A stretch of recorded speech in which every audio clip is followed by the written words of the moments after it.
Apolline Matin. Apolline de Malherbe. Alors ce matin, je trouvais qu'il fallait revenir sur une histoire dont on a beaucoup parlé, souvenez-vous, au début de l'année, en septembre. Cette maison qui avait été squattée. Cette maison, elle était à Théoul-sur-Mer, dans les Alpes-Maritimes, squattée 3 semaines en août par un jeune couple. Un jeune couple, et impossible pour le propriétaire de les déloger. Eh bien, ce jeune couple vient d'être condamné à 8 mois de prison avec sursis. Bonjour Henri Caloustian. Bonjour, merci. madame. Merci de répondre à nos questions ce matin.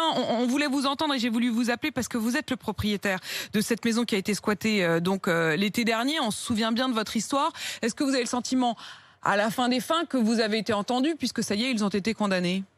Oui, alors j'ai été entendu par le tribunal qui a fait son travail, bien sûr. Bon, je trouve que j'ai été un peu clément envers eux quand même, hein, parce que moi j'aurais donné 3 mois de prison quand même, hein, ferme. Hein. Oui, ils n'iront pas. C'est du sursis. Je sais, mais pour moi c'était un cauchemar inoubliable. Hein. Inoubliable. Ça m'a dégradé ma santé en plus. Hein. Vous vous en remettez pas? Non, je m'en remets pas parce que déjà j'étais cardiaque et en plus ça a tellement j'ai pu remarquer à la télévision que je tremble depuis cette histoire-là. Je tremble, je prends des crampes, tout ça. Oui, ma santé s'est dégradée à cause de cette histoire-là.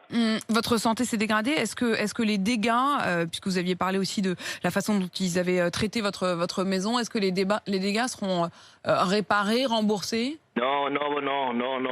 Une partie des dégâts sont pas encore réparés. Je retourne là en début de semaine pour finir de réparer les dégâts.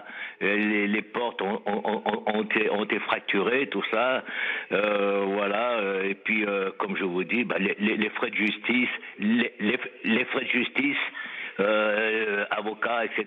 Tout, écoutez, c'est à ma charge, hein, comme d'habitude. Hein, voilà, c'est toujours. Ça vous sera pas remboursé. C'est les victimes qui payent les dégâts. Hein. C'était un peu ce qui avait frappé, je pense, la France entière avec votre histoire, c'était de se rendre compte à quel point les victimes avaient parfois du mal à se faire entendre, et c'était à vous de prouver. On a réalisé à ce moment-là aussi les difficultés pour une maison squattée. Cela dit, cette affaire avait fait bouger les choses puisqu'un amendement à la loi de simplification de l'action publique avait rendu plus simple l'expulsion des squatteurs occupant une résidence secondaire, sans doute suite aussi à votre témoignage. Merci d'avoir répondu à mon appel ce matin. Je voulais quand même qu'on aille jusqu'au bout de cette histoire, et courage donc à vous, Henri Caloustian, puisqu'on voit bien que ça a laissé chez vous une certaine souffrance.